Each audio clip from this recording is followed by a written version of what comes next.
नमस्कार। एक बार फिर से आप सभी का बहुत बहुत स्वागत है परीक्षा वर्ल्ड के इस यूट्यूब चैनल में। दोस्तों, भूगोल की जो क्लास हमने शुरू की है पीईटी 2022 के लिए, उसका यह दूसरा वीडियो है।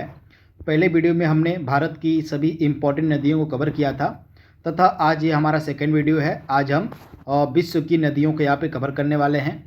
तो नदियाँ आपके एग्जाम में पूछी जाएंगी, भारत और विश्व दोनों की। तो आज के इस वीडियो में हम कुछ इम्पॉर्टेंट क्वेश्चन और आंसर को देखेंगे जो विश्व की नदियों से बन सकते हैं। तो चलिए वीडियो को स्टार्ट करते हैं। वीडियो को स्टार्ट करने से पहले आपको एक ज़रूरी सूचना मैं आप दे देता हूं। और अभी तक जो भी मैंने क्लासेस पीईटी के लिए पढ़ाई हुई हैं उनका पेड पीडीएफ अगर आपको चाहिए होगा तो इस नंबर पे आप मुझे मैसेज कर दीजिएगा, सिर्फ व्हाट्सएप कीजिएगा। अगर आपको पीडीएफ चाहिए होगा तो पीडीएफ का यह दाम सामने लिखा गया है और आपको इतने में जो है सभी लगभग 9 महीने के करंट अफेयर्स 2022 के जनवरी से लेकर सितंबर तक के मिलेंगे। यूपी स्पेशल का पीडीएफ मिलेगा, जीके जीएस का पीडीएफ मिलेगा सिलेबस के अनुसार, और हिंदी का पीडीएफ आपको सिलेबस के अनुसार मिलेगा। तो इस नंबर पे आप कांटेक्ट कर लीजिएगा। चलिए वीडियो को स्टार्ट करते हैं। तो पहला प्रश्न आपके स्क्रीन पर है, और किस नदी को तेल नदी कहा जाता है? तो आप याद कर लीजिएगा, तेल नदी जो है नाइजर नदी को हम कहते हैं। आप इसे याद कर लीजिएगा। यह अफ्रीका महाद्वीप की एक इम्पॉर्टेंट नदी है नाइजर नदी। इसको हम तेल नदी के नाम से जानते हैं, तो आप इसे याद कर लीजिएगा।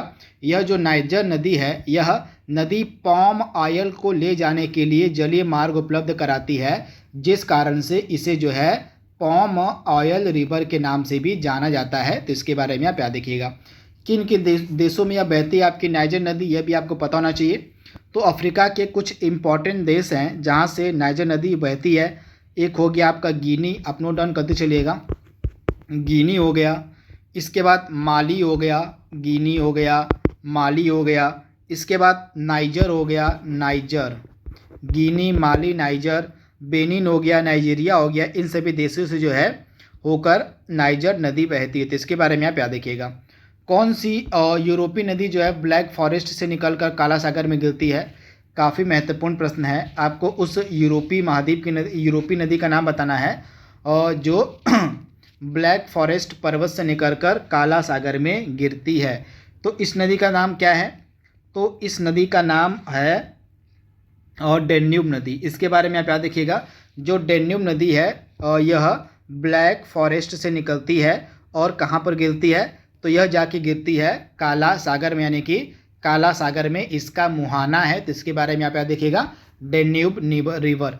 तथा यह जो डेन्यूब रिवर है यह यूरोप महाद्वीप की काफ़ी इम्पोर्टेंट नदी है। इसके बारे में आप याद देखिएगा। यूरोप महाद्वीप की प्रमुख नदियों में से एक है डेन्यूब नदी। तो इसके बारे में आप याद देखिएगा। साथ साथ में आप लोकेशन भी याद करते चलिएगा। यूरोप महाद्वीप की यह इम्पॉर्टेंट नदी है। तथा जो है यह किन किन देशों से होकर बहती है? तो कुछ इम्पॉर्टेंट देश हैं, लगभग 10 देश मान के चलिए। 10 देशों से होकर यह गुजरती है डेन्यूब नदी। कुछ इम्पॉर्टेंट देशों के नाम मैं आपको बता देता हूँ, जैसे जर्मनी हो गया, ऑस्ट्रिया हो गया, रोमानिया हो गया, बुल्गारिया हो गया, स्लोवाकिया हो गया, हंगरी हो गया, यूक्रेन हो गया, क्रोएशिया हो गया, सर्बिया हो गया। तो इन सभी देशों से होकर जो है डेन्यूब नदी बहती है। तो इसके बारे में आप याद रखिएगा, इम्पॉर्टेंट है। तथा यह जो आपके डेन्यूब नदी है इसके किनारे कुछ इम्पॉर्टेंट राजधानियां भी स्थित हैं। तो आप याद रखिएगा, वियना किसकी राजधानी है? तो ऑस्ट्रिया की राजधानी वियना इसी किनारे स्थित है। इसके बाद ब्राटिस्लावा भी जो है इसी के किनारे स्थित है। इसके अलावा बुडापेस्ट भी आपको इसी के किनारे मिलेगा। इसके अलावा बेलग्रेड जो है इसी के किनारे अवस्थित है डेन्यूब के। तो इसके बारे में आपको याद रखना है, इंपॉर्टेंट है। इसके बाद अगला प्रश्न आपके सामने है, रूस की सबसे महत्वपूर्ण नदी कौन सी है? यहाँ पे आपसे पूछा जा रहा है रूस की सबसे महत्वपूर्ण नदी कौन सी है? तो वोल्गा नदी। आप याद रखिएगा, ओल्गा नदी जो है यह रूस की सबसे महत्वपूर्ण नदी है। तो इसके बारे में आप याद रखिएगा। तथा यह जो ओल्गा नदी है यह यूरोप की सबसे लंबी नदी भी है। तो काफ़ी महत्वपूर्ण यह नदी है वोल्गा। इसके बारे में आप याद रखिएगा। मैकेंजी नदी की यहाँ पे बात हो रही है। मैकेंजी नदी कहाँ से निकलती है? एक चीज़ आप ध्यान दीजिएगा, जो मैकेंजी रिवर है, मैकेंजी नदी है, यह कनाडा की सबसे लंबी नदी है। इसके बारे में आप याद रखिएगा। मैकेंजी जो है कनाडा की सबसे लंबी नदी है। तो इसी के बारे में यहाँ पे बात हो रही है। तो यह कहाँ से निकलती है मैकेंजी नदी? तो मैकेंजी जो है यह निकलती है ग्रेट स्लेव झील से। इसके बारे में आप याद रखिएगा, ग्रेट स्लेव झील से निकलती है आपकी मैकेंजी नदी, जो कि कनाडा में है और यह कनाडा की सबसे लंबी नदी भी है मैकेंजी। विश्व की सबसे चौड़ी नदी कौन सी है? विश्व की सबसे चौड़ी नदी कौन सी है?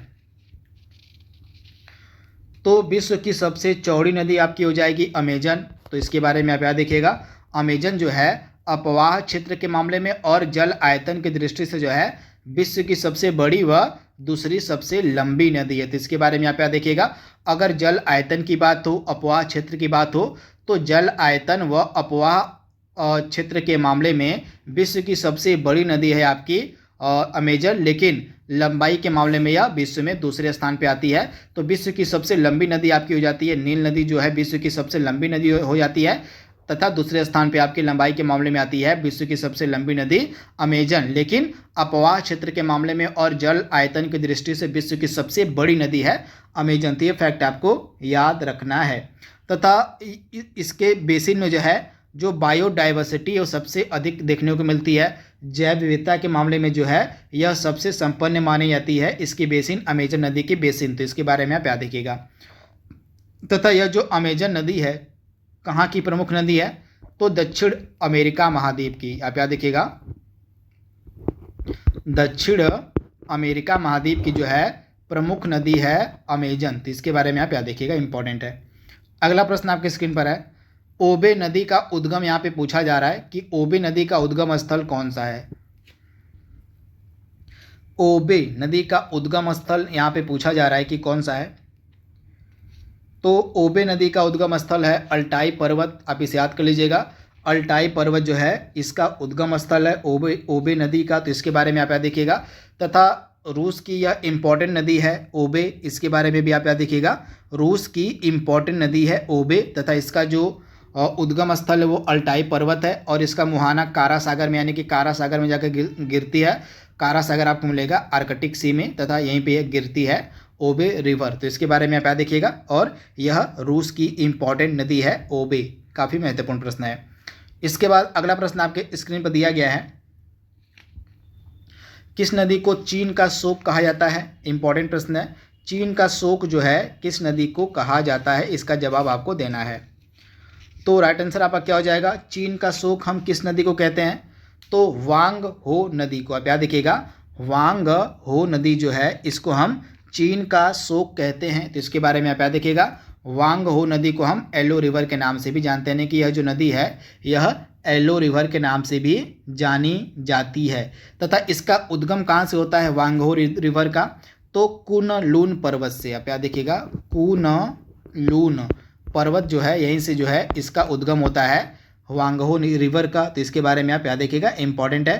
तथा वांगहो नदी को जो है चीन का शोक भी कहा जाता है, इंपॉर्टेंट है। नाइजर नदी किस खाड़ी में जाकर मिल जाती है?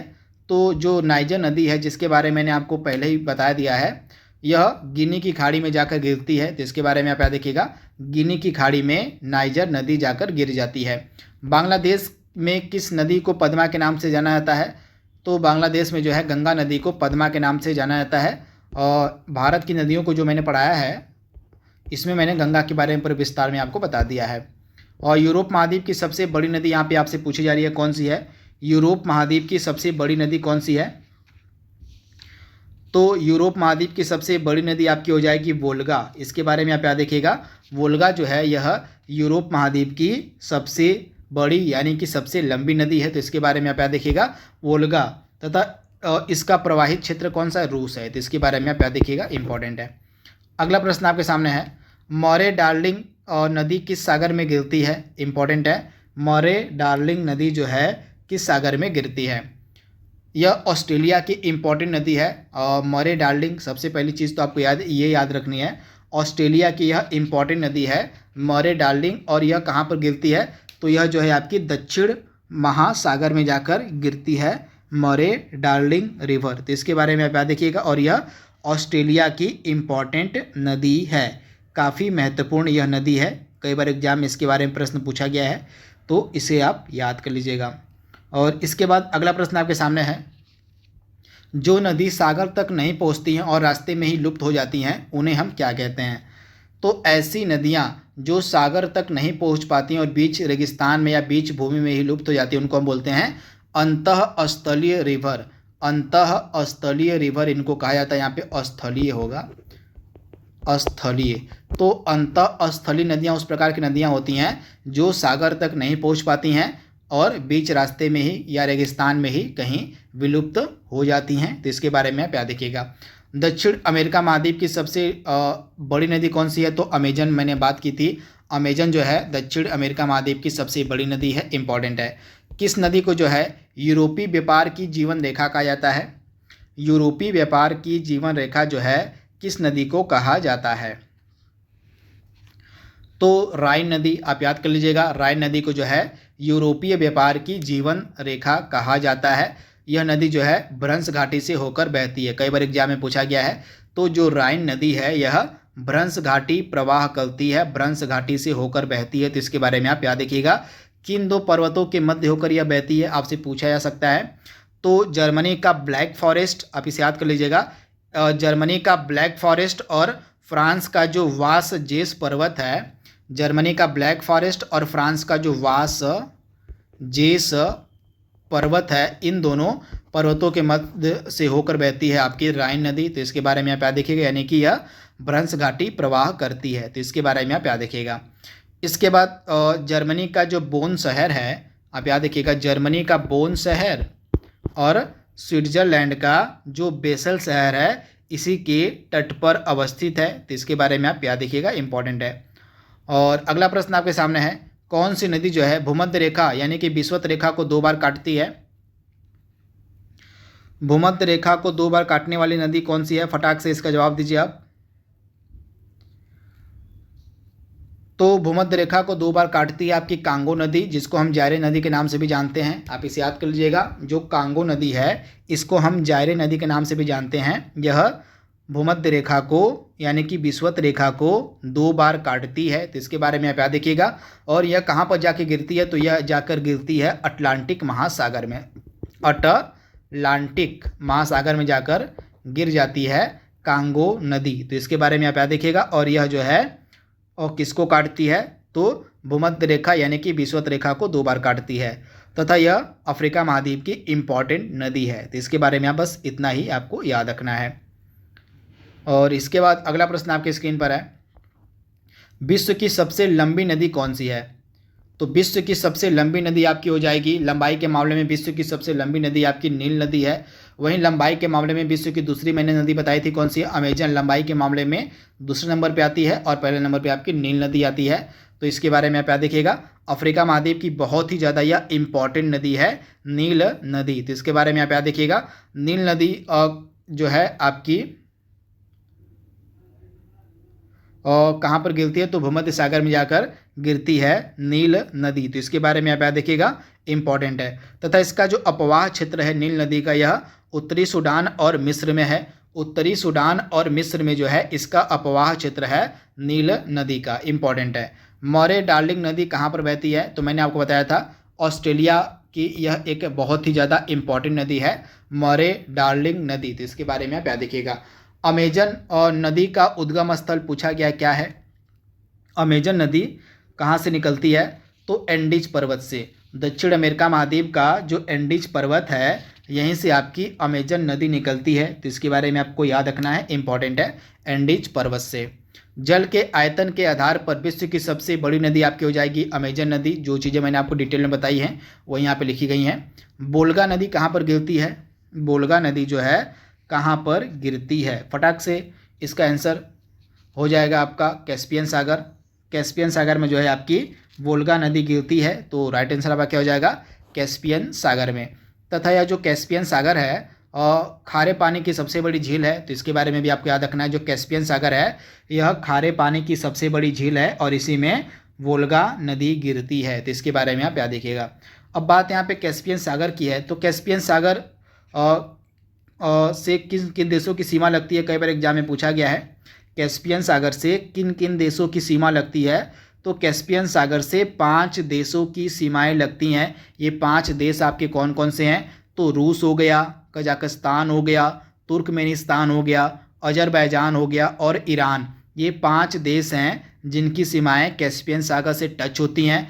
तो इसको आप फार्मूले के साथ भी याद कर सकते हैं। फार्मूला आपका हो जाएगा, ट्रिक है एक प्रकार की, तारीख। तो तारीख से आप इन 5 देशों को याद कर सकते हैं जिनकी सीमा कैस्पियन सागर से लगती हैं।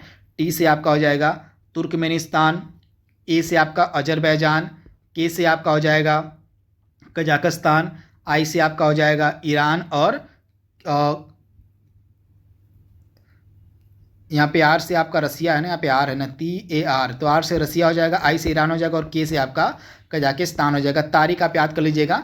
ये 5 देश इस प्रकार से आपके हो जाएंगे, रूस, कजाकिस्तान, तुर्कमेनिस्तान, अजरबैजान और ईरान। इन 5 देशों की सीमाएं आपकी कैस्पियन सागर से लगती है। अगला प्रश्न आपके सामने है, विश्व की सबसे अधिक विश्वासघाती नदी किसे कहा जाता है? तो विश्व की सबसे अधिक विश्वासघाती नदी हम कहते हैं वांगहो नदी को। इसको जो है चीन का शोक भी कहा जाता है और यह जो है इसको हम एल्डो रिवर के नाम से भी जानते हैं। तो एडिशनल फैक्ट्स आपको साथ में याद करते हुए चलना है। दोस्तों जो भी एडिशनल फैक्ट मैं आपको बताते रहता हूं उनको आप कॉपी पे लेकर लिखा करिए। ये एडिशनल फैक्ट्स ही आपके एग्जाम के लिए बहुत ज़्यादा महत्वपूर्ण है।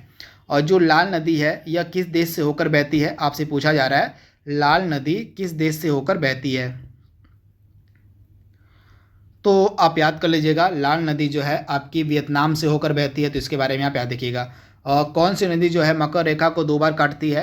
अभी हमने इससे पहले बात की थी। आपकी विषुवत रेखा को कौन सी नदी काटती है? तो विषुवत रेखा को 2 बार कौन सी नदी काट रही थी आपकी? तो कांगो नदी। जो कांगो नदी थी यह दक्षिण अफ्रीका महाद्वीप की नदी है। कांगो जिसको हम जायरे के नाम से जानते हैं, वह विषुवत रेखा को 2 बार काटती है और अटलांटिक सागर में गिर रही थी। यहाँ पे बात हो रही है मकर रेखा की। अब तो मकर रेखा कौन सी नदी 2 बार काटती है? तो लिम्पोपो। आप याद कर लीजिएगा, जो लिम्पोपो नदी है यह मकर रेखा को 2 बार काटती है। तो इसके बारे में आप याद रखिएगा, इंपॉर्टेंट है। और यह कहाँ कहाँ पर बहती है? तो दक्षिण अफ्रीका में बहती है, बोत्सवाना में बहती है, जिम्बाब्वे व मोजाम्बिक में बहती है आपकी लिम्पोपो नदी। और यह जो है मकर रेखा को 2 बार काटती है। तो इसके बारे में आप याद रखिएगा, इंपॉर्टेंट है। अगला प्रश्न आपके सामने है, कौन सी नदी भ्रंश घाटी से होकर बहती है? तो राइन नदी। आप याद कर लीजिएगा, यूरोप की काफ़ी महत्वपूर्ण यह नदी है राइन नदी, जो कि भ्रंश घाटी से होकर बहती है। और पूर्व में जर्मनी का ब्लैक फॉरेस्ट इसके है और पश्चिम में फ्रांस का वासजेस पर्वत, यानी कि इन 2 पर्वतों के मध्य से होकर बहती है राइन नदी तथा यह भ्रंश घाटी प्रवाह करती है। किस नदी का जो उद्गम है भूमध्य रेखा के निकट से होता है? तो अफ्रीका महाद्वीप की जो सबसे प्रमुख नदी है नील नदी, इसका जो उद्गम है यह भूमध्य रेखा के निकट से होता है तथा यह विश्व की सबसे लंबी नदी भी है। तो इसके बारे में आप याद देखिएगा, विश्व की सबसे लंबी नदी भी है आपकी नील नदी। तथा जो मिस्र देश है, मिस्र देश को हम नील नदी का वरदान कहते हैं। तो आप इसे याद कर लीजिएगा, नील नदी का वरदान जो है किस देश को कहा जाता है? तो मिस्र देश को कहा जाता है। अगला प्रश्न है, इटली की गंगा किस नदी को कहा जाता है? इटली की गंगा। तो राइट आंसर आपका क्या होने वाला है? इटली की गंगा हम किस नदी को कहते हैं भैया? तो इटली की गंगा जो है पो नदी को कहा जाता है। इंपॉर्टेंट प्रश्न है। इटली की गंगा जो है पो रिवर यानी कि पो नदी को कहा जाता है। तो इसके बारे में आप याद रखिएगा, इंपॉर्टेंट है। तथा यह इटली की सबसे लंबी नदी भी है। जो पो नदी है यह इटली की सबसे लंबी नदी भी है। तो इसके बारे में आप याद रखिएगा। इसके बाद इटली की एक और इम्पॉर्टेंट नदी है, आप नोट डाउन कर लीजिएगा, टाइबर। टाइबर भी जो है इटली की इम्पॉर्टेंट नदी है। किस सभ्यता को नील नदी का वरदान कहा जाता है? तो मैंने आपको अभी बताया है, मिस्र की सभ्यता को जो है नील नदी का वरदान कहा जाता है। विश्व का जो सबसे छोटा देश वेटिकन सिटी है किस नदी के किनारे स्थित है? तो विश्व का जो सबसे छोटा देश वेटिकन सिटी है यह टाइबर नदी के किनारे ही अवस्थित है। तो इसके बारे में आप याद देखिएगा, टाइबर नदी के किनारे अवस्थित है। वहीं इटली की जो राजधानी रोम है यह भी टाइबर नदी के किनारे ही अवस्थित है। यूरोप की कौन सी नदी को हम कोयला नदी के नाम से जानते हैं? यूरोप की कौन सी नदी है जिसको हम कोयला नदी के नाम से भी जानते हैं? तो राइन नदी को हम कोयला नदी के नाम से भी जानते हैं। इंपॉर्टेंट प्रश्न है। महावेली गंगा किस देश की सबसे बड़ी नदी है? आपको बताना है कि जो महावेली गंगा है यह किस देश की सबसे बड़ी नदी है। इंपॉर्टेंट प्रश्न है। राइट आंसर आपका होने वाला है श्रीलंका की। तो आप इसे याद कर लीजिएगा, श्रीलंका की यह सबसे बड़ी नदी है और महावेली गंगा, तो इसके बारे में आपको याद रखना है। कई बार एग्जाम में महावेली गंगा से प्रश्न पूछा गया है, इसी कारण से इसको मैंने इस वीडियो में सम्मिलित किया हुआ है। तो आप याद कर लीजिएगा, जो महावेली गंगा नदी है यह श्रीलंका की और सबसे बड़ी नदी है। तो इसके बारे में आप याद रखिएगा, महावेली गंगा की यहाँ पे हम बात कर रहे हैं। इसके बाद अगला प्रश्न आपके सामने दिया गया है, लाल नदी किस देश में बहती है? तो मैंने आपको बताया था लाल नदी आपकी वियतनाम में बहती है। सीन नदी कहाँ पर बहती है? सीन नदी के बारे में यहाँ पे आपसे पूछा जा रहा है कि जो सीन नदी है कहाँ पर बहती है? तो सीन नदी आपकी फ्रांस में बहती है। इसके बारे में आप याद रखिएगा, जो सीन नदी है आपकी कहाँ पर बहती है? तो सीन नदी जो है आपकी फ्रांस में बहती है। तो राइट आंसर आपका क्या हो जाएगा? फ्रांस। तथा फ्रांस, इसकी इम्पोर्टेंस क्या है? तो फ्रांस की जो राजधानी पेरिस है, फ्रांस की राजधानी पेरिस, आप नोट डाउन कर लीजिएगा, फ्रांस की जो राजधानी पेरिस है यह सीन नदी के किनारे ही अवस्थित है। तो इसके बारे में आप याद रखिएगा। और नदी जो समुद्र से मिलने से पूर्व एक विस्तृत मरुस्थल से गुजरती है, उस नदी का नाम यहाँ पे आपसे पूछा गया है। तो कोलोरेडो नदी, आप याद रखिएगा, जो कोलोरेडो नदी है यह समुद्र में मिलने से पूर्व जो है एक विस्तृत मरुस्थल से होकर गुजरती है। तो इसके बारे में आप याद रखिएगा, कोलोरेडो नदी की यहाँ पे हम बात कर रहे हैं। तथा यह जो नदी है कहाँ की नदी है? इंपॉर्टेंट, तो जो कोलोरेडो नदी है यह दो देशों में बहती है, यूएसए प्लस मैक्सिको, यानी कि यह उत्तरी अमेरिका, नॉर्थ अमेरिका महाद्वीप की इंपॉर्टेंट नदी है और यह आपकी यूएसए प्लस मैक्सिको में बहती है आपकी कोलोरेडो नदी। तो इसके बारे में आपको याद रखना है। तथा इसी नदी पर ही, कोलोरेडो नदी पर ही जो है हूवर और पार्कर बांध बनाए गए हैं। जो इम्पोर्टेंट बांध है ना, हूवर, एच होगा यहाँ पे, हूवर व पार्कर बांध, ये दोनों जो बांध है यह आपके बनाए गए हैं कोलोरेडो नदी पर ही। तो इसके बारे में आप याद रखिएगा। तथा ग्रांड कैनियन एक बांध और है, ग्रांड कैनियन, यह बांध भी आपका कोलोरेडो नदी पर ही बनाया गया है। तो इसके बारे में आप याद रखिएगा। अगला प्रश्न आपके सामने है, कौन सी यूरोपीय नदी ब्लैक फॉरेस्ट से निकलकर काला सागर में गिरती है? तो डेन्यूब हो जाएगा। और किस देश में यूफ्रेटस और टिग्रिस नदियां बहती हैं? यूफ्रेटस और टिग्रिस नदियां किस देश में बहती हैं? तो इराक में। तो इसके बारे में आप याद रखिएगा, इराक में जो है यूफ्रेटस और टिग्रिस, ये दो इंपॉर्टेंट नदियां बहती हैं। तो इसके बारे में आप याद रखिएगा। तो दोस्तों, इस तरह से कुछ इम्पॉर्टेंट, कुछ सेलेक्टेड जो विश्व की नदियों के प्रश्न बन सकते थे उनको मैंने यहाँ पे कवर करवाया है। आई होप यह वीडियो आपको पसंद आएगा, आपके आने वाले एग्ज़ाम के लिए फ़ायदेमंद होगा। इसी उम्मीद के साथ इस वीडियो को यहाँ पे हम रोकते हैं। तो आज के लिए बस इतना ही। Thank you, thanks for watching, thank you.